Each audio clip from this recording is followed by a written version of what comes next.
Taylor Hawkins could have had a very different career if he had taken Axl Rose up on his offer.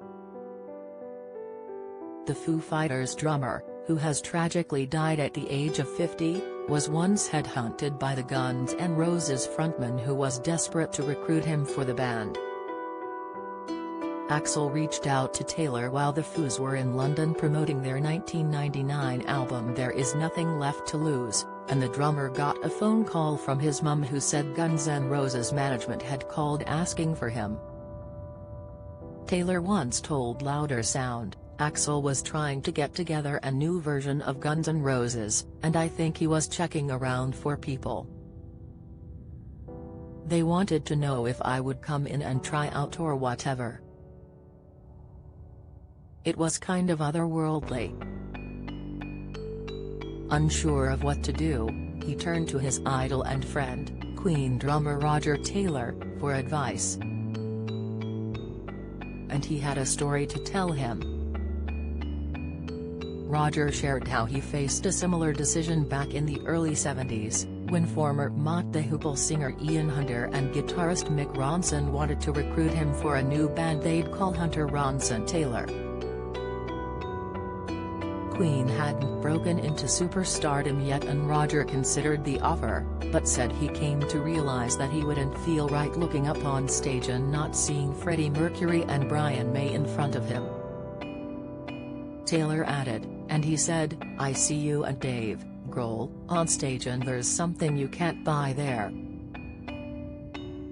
There's something between you guys that might not be there with Axl Rose." And he was right. Speaking about his friend, Taylor went on, "For all our trials and tribulations, Dave is like a brother. When we walk out on stage, every time we nod and look at each other and go, all right, here we go. We're getting in the ring together."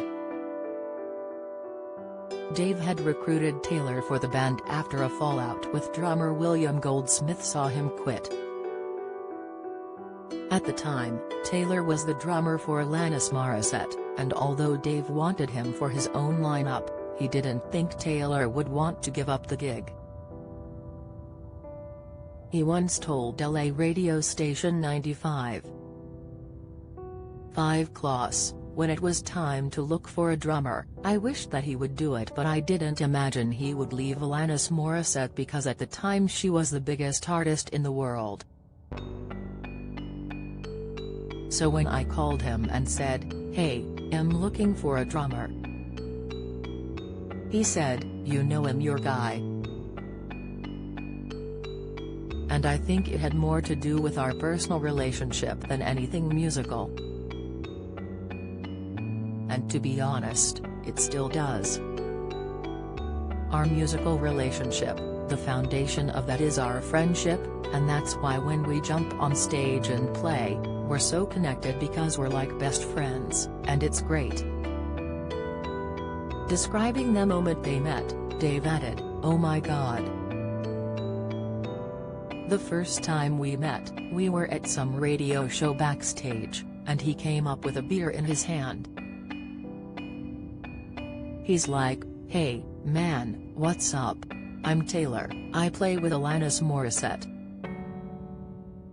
Dude, I love your record, it's so cool."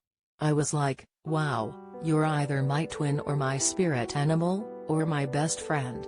In the first 10 seconds of meeting him.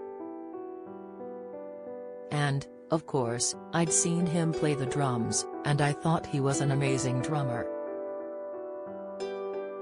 Foo Fighters shared the tragic news that Taylor had died yesterday. They said in a statement, "The Foo Fighters family is devastated by the tragic and untimely loss of our beloved Taylor Hawkins. His musical spirit and infectious laughter will live on with all of us forever. Our hearts go out to his wife, children and family, and we ask that their privacy be treated with the utmost respect in this unimaginably difficult time." Taylor was found dead in a hotel room in Bogotá, Colombia, where the band had been due to play at a festival. Colombian officials have said Taylor had traces of 10 different drugs in his body when he died. Has believed to have suffered a suspected heart attack, according to health chiefs in Bogotá, which is likely to have been due to an overdose.